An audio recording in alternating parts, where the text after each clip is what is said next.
कुछ सरलतम शब्दों में मैं आपको धर्म क्या है ये बताने की कोशिश करूंगा। मेरी निगाह में बहुत ही छोटी बच्ची है और मैं ये समझ रहा हूँ आज मैं केवल इस छोटी बच्ची को ही पढ़ा रहा हूँ। बड़ों को लग सकता है ये तो बहुत साधारण बात चल रही है, बट आप ऐसा न समझें। कोई भी बात छोटी और बड़ी होती नहीं है। जिससे हमें बोध मिले, ज्ञान मिले, वो हमें पर्याप्त होती है। मैं इन सिंपल वर्ड्स आज मैं ये बताऊंगा कि एक मूंगफली से कैसे हो सकता है धर्म। मूंगफली से मतलब एक मूंगफली के ज्ञान से हम कैसे धर्म का ज्ञान कर सकते हैं। इन सिंपल वर्ड्स धर्म का अर्थ लोग लगभग ये समझते हैं सफेद कपड़े पहनना, केसरी वस्त्र पहनना। कुछ लोग ये समझते हैं कि बहुत दिन तक शेव नहीं करना, बहुत दिन तक बाल नहीं बनवाना, 2-2, 3-3 महीने। बहुत जन ये समझते हैं नंगे पैर चलना। बहुत जन ये समझते हैं भगवान के सामने ताल मजीरा बजाते रहना। बहुत जन समझते हैं वहां पर माथे टेकते रहना। कुछ लोग ये समझते हैं धर्म का अर्थ बहुत बहुत पैसा देना किसी को। लेकिन मैं आपको बता दूं ये सब कुछ धर्म नहीं है। मैं 2-3 दिन पहले इसे कह रहा था, धर्म रूपी घर का यह आंगन है। आंगन ऐसा मैं कह रहा था ख्याल में। मूल में ये धर्म नहीं है, ये धर्म का कलेवर है। कलेवर धर्म की आत्मा क्या है यह हम समझने की आज कोशिश करें। धर्म कौन करता है, पहला मेरा प्रश्न है। बेटा आप क्या समझते हो धर्म कौन करता है? जीव आत्मा करती है कि टेबल कुर्सी करता है? कौन करता है धर्म? कुछ तो बोलोगे। कौन करता है धर्म? क्या समझते हो? जीव समझते हो? आत्मा समझते हो? आत्मा भटकने वाली आत्मा जानते हो? भटकने वाली आत्मा कोई मर जाता है तो उसकी आत्मा भटकती रहती है। चलो बोल नहीं पा रहे होंगे मैं क्या कह रहा हूं। धर्म किसका है? धर्म किसे करना है? आत्मा को करना। आत्मा कहो, जीव कहो, उसे उर्दू में रूह कहते हैं, उसे इंग्लिश में सोल कहते हैं, SOUL। तो जब धर्म आत्मा को करना है तो उसमें शरीर की क्रिया का क्या लेना देना? यदि माथा टेकने में धर्म है तो किसी दिन मान के चलो लकवा लग जाएगा। लकवा समझते हो? लकवा इतना तो समझती होगी तुम, तो योगा के एक्सपर्ट होगी ना तुम भी। लकवा लग जाता है तो लकवा लगने के बाद आप जानते हो बच्चों, ना हाथ मुड़ते हैं ना सिर मुड़ सकता है। तब भी धर्म हो सकता है कि नहीं? मेरा ये प्रश्न है आपको। मतलब मुड़ने वाला ये सिर नहीं है मूल में, और एक चीज मुड़ने वाली है अंदर में, और एक चीज झुकने वाली है अंदर में, जीव की, और उससे होगा धर्म। वो कौन सी चीज है जो झुकती है और मुड़ती है? हमारा बहुमान। लोग हमें किसी के प्रति बहुमान आता है कि ये बहुत अच्छे, ये बहुत अच्छे, बहुत बड़े, बहुत अच्छे। तो ये बहुमान आना ही झुकना होता है। बाहर से गर्दन झुकी, हाथ झुका, ये तो बाद में झुका। लेकिन कदाचित लकवा लग जाए तो ये झुक भी नहीं पाएगा। लेकिन अंदर का जो झुकाव है, हमारा झुकाव, अंदर का हमारा बहुमान महिमा है, वो सच्चा झुकना है, और वह है धर्म। क्योंकि आत्मा की सभी एक्टिविटीज, आत्मा अरूपी है, इनविजिबल बाय आवर आइज। आत्मा दिखती है क्या आंखों से?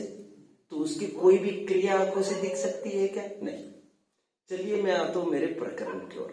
मूंगफली देखिए बेटा आपने, मूंगफली देखिए कैसी होती है मूंगफली in colour? Pardon again? Brown. Okay. देखो मैं पहले जो उदाहरण दे रहा हूं वो पंडित टेकचंद जी ने दिया है। पंडित टेकचंद जी कह रहे हैं जो मूंगफली का ज्ञान कर सकता है वो जीव का ज्ञान कर सकता है।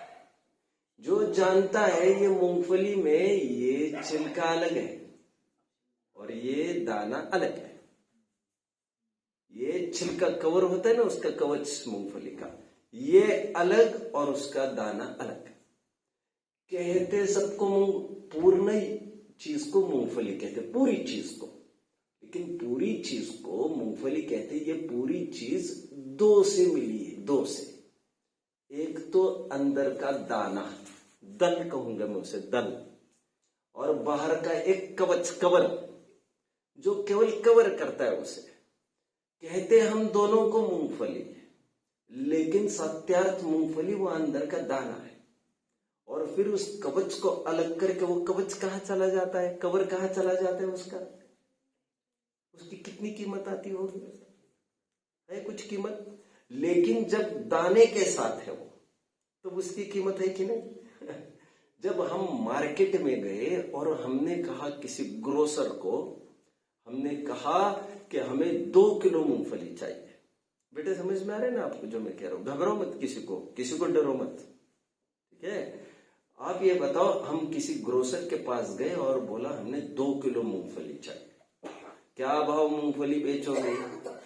अरे उसने कहा हमें मान के चलो 50 रुपए किलो। मुझे रेट पता नहीं है, लेकिन 50 रुपए किलो जब उसने कहा तो उस मूंगफली के साथ तो कई सारी मिट्टी भी लगी। हम उसके साथ तोलते हैं कि नहीं उसको, हाँ या ना। कहते भी है मूंगफली, हमने 2 किलो मूंगफली लाई, कहते भी मूंगफली है, पैसा भी पूरा देते हैं, मिट्टी का भी पैसा दिया है हमने, वो छिलके का तो पैसा दिया ही है। बट घर पर आने के बाद हम इस बात को समझते हैं, मिट्टी को, छिलके को मूंगफली कहा है, और कहना व्यवहार है, व्यवहार। बट परमार्थ से, सत्यार्थ रूप से वो मूंगफली नहीं है। खाद्य मूंगफली, खाने योग्य मूंगफली, ईटेबल चीज वो दाना ही है। तो छिलके को क्यों मूंगफली कहा जाता है, उसका पैसा क्यों दिया जाता है, इसीलिए दिया जाता है कि उसने दाने की रक्षा की है इतनी। यदि वह छिलका न होता तो क्या आपत्ति आती। आपने कभी मूंगफली का खेत देखा है, हाँ देखा है मूंगफली का खेत, नहीं देखा, अच्छा ओके।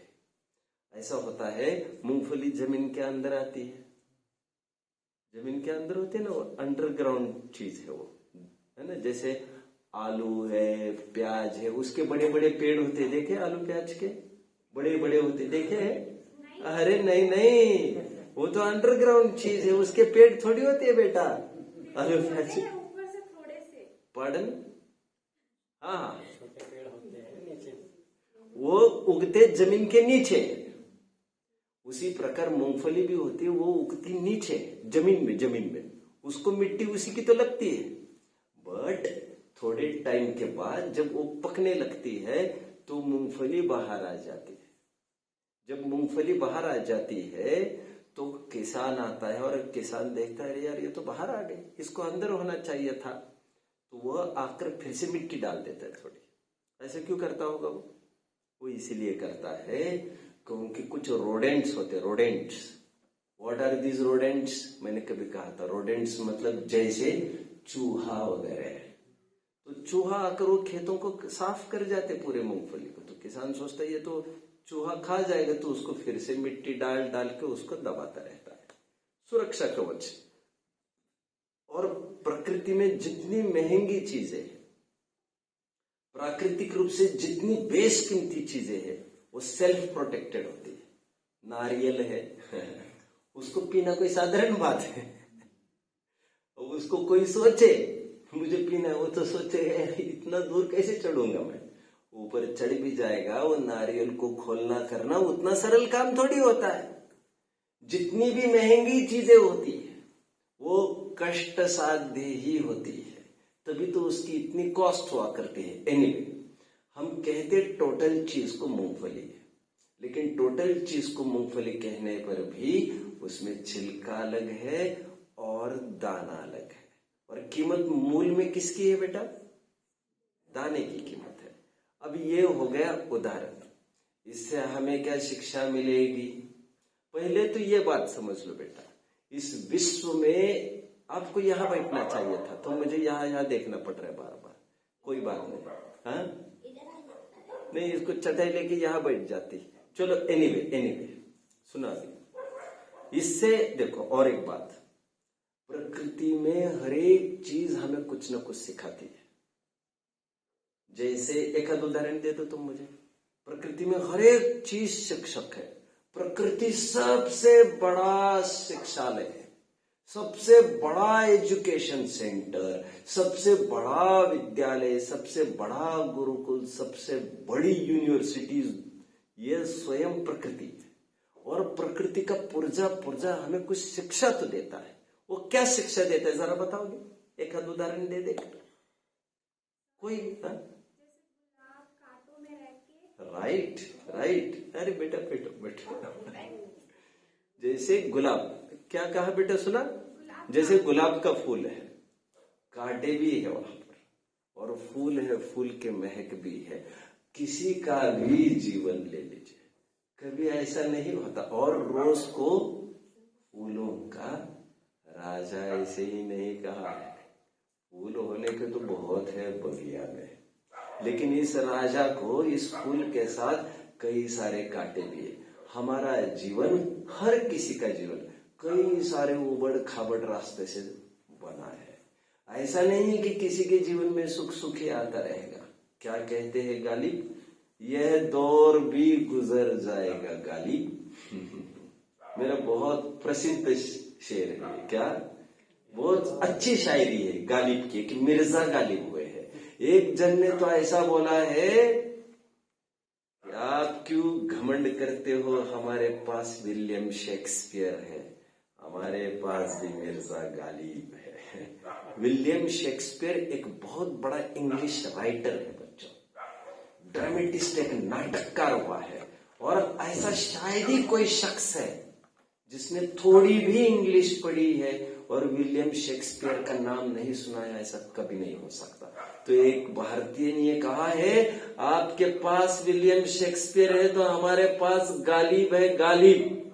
मैं क्यों कह रहा हूं इतना सारा? गालिब इतने बड़े हुए। गालिब क्या कह रहे हैं? यह दौर भी गुजर जाएगा गालिब, जरा इत्मीनान तो रख। जब भी कोई पाप का उदय आता है, जब भी कोई प्रतिकूलता आती है, आदमी हड़बड़ा जाता है। प्रतिकूलता समझते हो बेटा? जब भी कोई संकट आता है, जैसे मान के चलो किसी के घर चोरी हो गई, मान के चलो अभी पापा का एक्सीडेंट हुआ था ना, किसी को मान के चलो, किसी को कोई फेल हो गया एग्जाम में, मान के चलो, होने को तो कुछ भी हो सकता है, कोई बीमार पड़ जाता है, पाप का उदय। तो किसी को पाप का उदय आया तो एकदम वो हताश होने लगता है। मैं थोड़ी दिन में लेने वाला हूँ इन प्रकरणों को। कुछ लोग एग्जाम में फेल हो गए इसलिए लटक जाते पंखे से, जानते हो आप? पंखे से लटक जाते हैं अपना। अभी कोटा में कितना चल रहा है, इतने बड़े बड़े अरमान लेके जाते हैं और लौट के आने का सवाल ही नहीं है, केवल एक चिट्ठी भेज देते हैं घर पर, मम्मी मुझे बड़ी इच्छा थी लेकिन मैं पास नहीं हो सकी, तो मैंने यही बेहतर समझा। छोटी मोटी एग्जाम में ही वो हिम्मत हार के खत्म कर देते हैं। वे भूल जाते हैं कभी अब्दुल कलाम भी किसी इंटरव्यू में गए थे और उनको रिजेक्ट कर दिया गया था। वे पहले एक पायलट बनना चाहते थे, अब उनकी किस्मत और ऊंची थी। अरे तुम इस लायक नहीं बने हो, तुम्हारे भाग्य में और कोई अच्छी चीज होगी, जरा इत्मीनान तो रख। इत्मीनान समझ पाते? इत्मीनान मतलब पेशेंस, धैर्य। देखो बेटा, ये बच्चे हैं ना, आप कौन सी क्लास में हो? केवल सेकंड क्लास में हो। अरे तुम तो बहुत छोटी हो अभी, फिर तो चलो कोई बात नहीं। हमारे भी ये बच्चे थे, अभी 8th में आए यहाँ पर। पहले थे कितना समझते थे ये। अभी इत्मीनान और ये तो इनकी कुछ समझने की बात ही नहीं थी। लेकिन इतना टाइम बीताया फटाफट कैच कर लेते। एनीवे, ये दौर भी गुजर जाएगा गालिब, जरा इत्मीनान तो रख, जब खुशियां ही ठहर नहीं पाई तो इन गम की क्या औकात है। हमारे जीवन में कभी खुशियां भी थी, वे भी टिक नहीं पाई, तो अभी जो गम चल रहा है वो स्थायी बना रहेगा, ये किसने कहा तुम्हें? ये सब परछाईवत है, ये सब चला जाएगा। इसलिए कहा जाता है कोई अच्छी चीज मिली तो आकड़ मत करो, ज्यादा फूलो मत, और कोई बहुत उतार आ जाए, पाप को उदय आ जाए, तब भी धर्म को भूलो मत। मतलब दोनों चीजें जरूरी है आदमी को। गुरु उतारने के लिए थोड़े धक्के जरूरी है उसको, और धक्कों के बाद थोड़े अचीवमेंट के रूप में थोड़ी सफलता मिलती है। अभी ये बात दूसरी है, किसी के देखने में आती, किसी के देखने में नहीं आती। एनीवे, जैसे एक उदाहरण बहुत अच्छा दिया अभी एक बहन ने, क्या उदाहरण दिया? एक गुलाब के फूल का। किसी का भी जीवन सरल सपाट नहीं है, जो आपको दिख रहा है ये तो इनका बहुत अच्छा है, अरे धोखे में वो जलो मत यार, इतना ईर्ष्या मत्सर में मरो मत यार। अरे तुम्हें तो कुछ पता ही नहीं है अभी, और किसी को कुछ भी लॉटरी सिस्टम से मिलता नहीं है, सब अपने अपने भाग्य और किस्मत से बनाते हैं। यहाँ पर क्यों रोते हो? मेरे को मुझे कुछ नहीं मिला, उनको मिला, मैंने भी किया था, और तुम्हें धैर्य तो रखना ही चाहिए। एनीवे, प्रकृति का एक उदाहरण देखा हमने, गुलाब का फूल, उससे हमें पूरे जीवन समझ में आ गया। जो महक मिलती है, प्रसिद्धि की महक मिलती है, आनंद की, उसका आधार कांटों वाला जीवन होता है। प्रतिकूलताओं को पार करके ही ऊंचाइयों को छुआ जाता है। क्या कहते हैं? There is always a silver lining. और क्या कहा जाता है? In the middle of difficulties lie opportunities. संकटों के बीच में ही बहुत सारे अवसर होते हैं। प्रकृति को और एक उदाहरण दे दो बेटा जरा, गुलाब का फूल और एक दे दो, चलो। और मिलता जुलता उदाहरण कमल का है। कमल की भी कीमत मानी गई है। कमल हमारा राष्ट्रीय फूल है, राष्ट्रीय। If I am not wrong, मुझे ज्यादा स्कूल की पढ़ाई पता नहीं है, लेकिन जहां तक मैं समझता हूं ऐसा ही है। नेशनल फ्लावर हमारा कौन सा है? कमल, राष्ट्रीय फूल हमारा।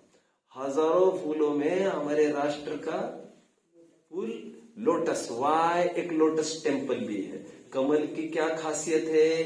कीचड़ में तो उगता है, लेकिन कीचड़ से भिन्न रहता है। और क्या खासियत है इस कमल की? ये कमल की खासियत है, सूरज की कितनी भी धूप पड़े इस पर, जब तक इसकी जड़ पानी में, तब तक ये सूखता नहीं है बेटा। और जड़ थोड़ी हट जाए इसकी वहां से, तो देख लेना वो बिना सूरज के भी कुमला जाएगा। ये भी क्या शिक्षा देता है? हम कुछ भी करते समय हमारी जड़, हमारी भावना धर्म में बनी रहनी चाहिए।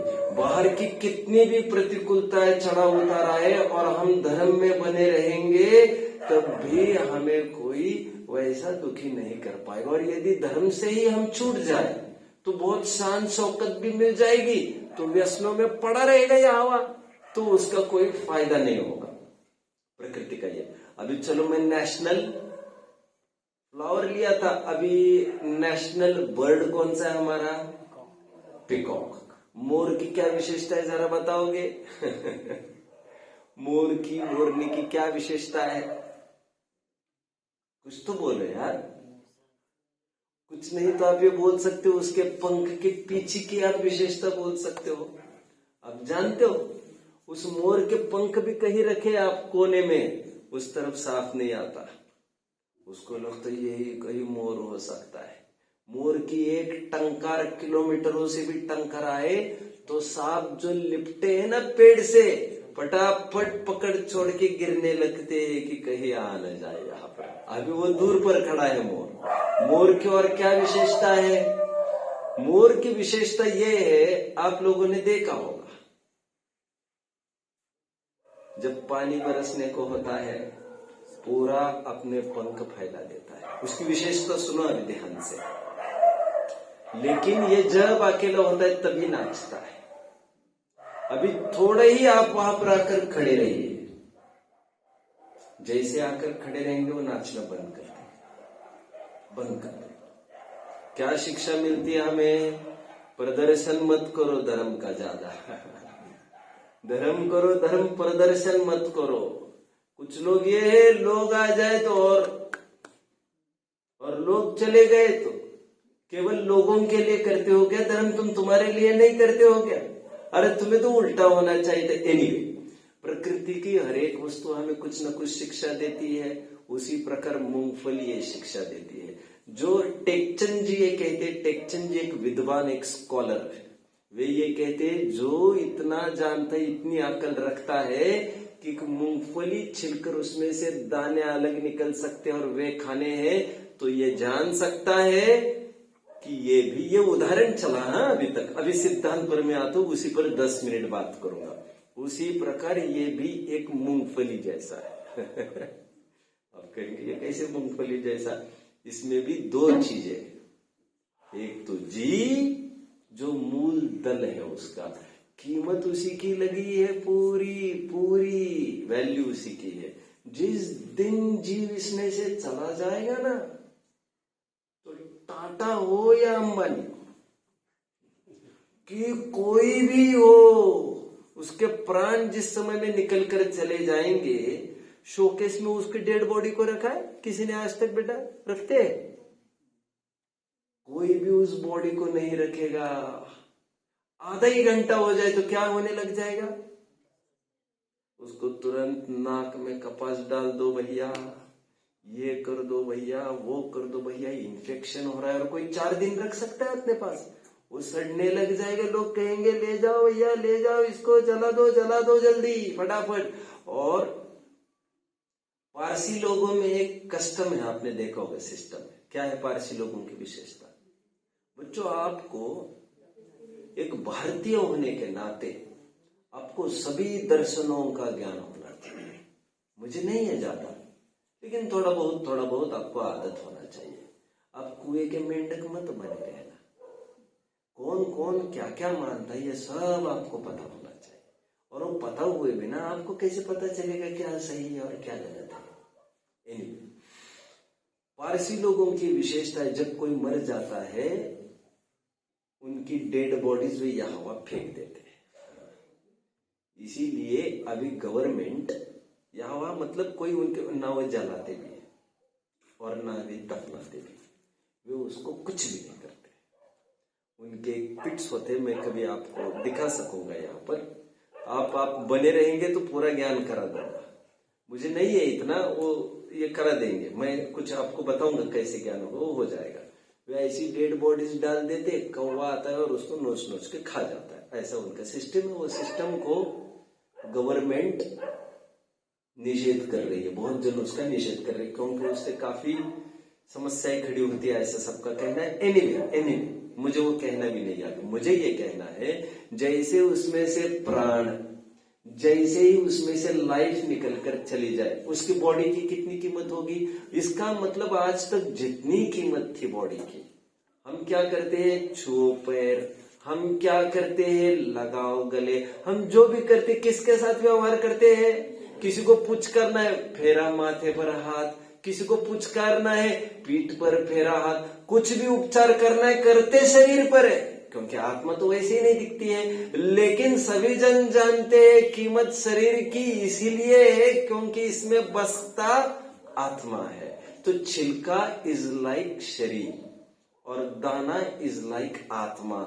ये वस्तु एक दिखने पर भी समझदार ये जानता है कि ये एक वस्तु नहीं है, इसमें मूल्यवान चीज दाना है। और छिलका तो ऐसी चीज है, छिलके की कितनी कीमत की थी हमने अभी?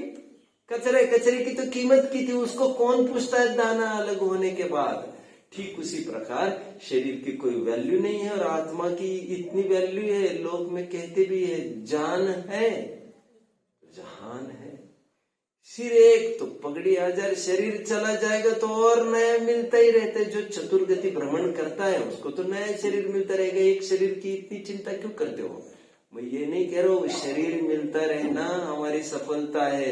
एक दिन हमें कुछ ऐसी कोशिश करनी है कि एक दिन हमें शरीर ही नहीं मिले और आत्मा हमारी भगवान अवस्था को प्राप्त हो जाए। तो धर्म की परिभाषा मैंने आज एक मूंगफली के उदाहरण से समझाई, जो ये जानता है कि यहाँ पर दो चीजें हैं, जीव अलग और शरीर अलग, सोल अलग और बॉडी अलग। जिसे मैं उर्दू भाषा में कह रहा तो रूह अलग। उर्दू में शरीर को क्या कहते मालूम? उर्दू में शरीर को कहते हैं बदमाश। शरीर अलग और जीव अलग। इतना मूंगफली के ज्ञान से इतना हमें ज्ञान हो जाता है। यहाँ पर मूल चीज तो जीव है और शरीर पर उपचार चल रहा है, बट शरीर की वैल्यू नहीं है। सुखी होना शरीर को नहीं, सुखी होना किसे है? जीव को। और उपचार कहाँ कर रहा है अज्ञानी? शरीर पे कर रहा है। मैं थोड़ी पाउडर लगाऊ तो फिर जीव सुखी होगा समझता है। मैं थोड़ी भांग पट्टी ऐसे करूं तो जीव सुखी होगा समझता है। मतलब जख्म यहाँ हुई है और समझता है मैं मलम पट्टी यहाँ करूंगा और ये जख्म ठीक हो जाएगा। वाह रे वाह! अरे जहां बीमारी है वही तो इलाज करना पड़ेगा तुम्हें। अभी तुम्हें दुख हुआ है, दिल में भी नहीं होता है दुख। दिल भी एक ऑर्गन है, ऑर्गन। भाई साहब दिल को पलटा पलटी किया जा सकता है। आप कहा हो? अभी तो मत बोलो दिल मतलब जान है अपनी। दिल आप जानते हो ना, हार्ट का ट्रांसप्लांटेशन होता है। नहीं जानते आप?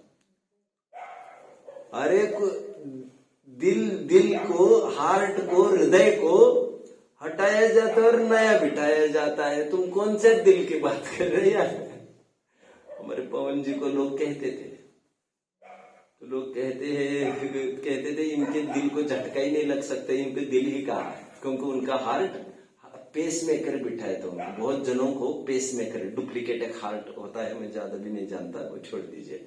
अभी मुझे इतना ही कहना है कि जहां पर दुख हुआ है, जहां पर जख्म हुई है, मलम पट्टी वही जरूरी है। जीव दुखी होता है तो इलाज जीव में ही चाहिए। और अज्ञानी जीव कहाँ इलाज कर रहा है? आज जलेबी बनाओ, आज कुछ बनाओ यार, आज कुछ हो जाए यार, पकौड़ी हो जाए, आज कुछ हो जाए यार, तो कोई अच्छा लगेगा। मतलब अच्छा लगने के लिए इलाज शरीर में करता है। यह सब भ्रम है, भ्रम हमारे मन का भ्रम। तो इच्छा से जीव दुखी होता है, इच्छा के मिटने से सुखी होता है, उसी को कहेंगे धर्म।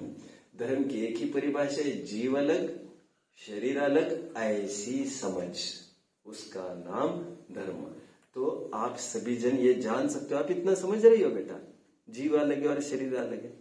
आपने किसी जीव को, किसी को देखा है जिसमें शरीर रह गया और जीव चला गया? आदमी मरा हुआ देखा है कभी? उसको कपड़ा लेटा देते हैं, फिर शमशान में डाल कर उसको आग लगा देते, देखा है ना? यूजलेस हो जाती वो चीज, उसकी राख बन जाती, मिट्टी है, उसको मिट्टी ही बनेगी।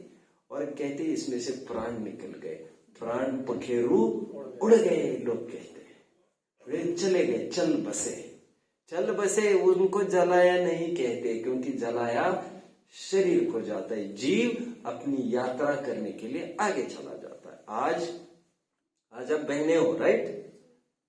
अभी आप बहने ही थी क्या पहले कभी? आप लेट आई तो पहले कभी थी कि नहीं कहीं ना कहीं? तो ठीक उसी प्रकार जो पहले हमारे माता पिता हमसे पहले जाएंगे, मान के चलो, रूल कुछ भी नहीं होता यहाँ पर ऐसा भी होता है, बापों को ही बेटों की अर्थी उठानी पड़ती है। ऐसा भी देखा होगा आप लोगों ने।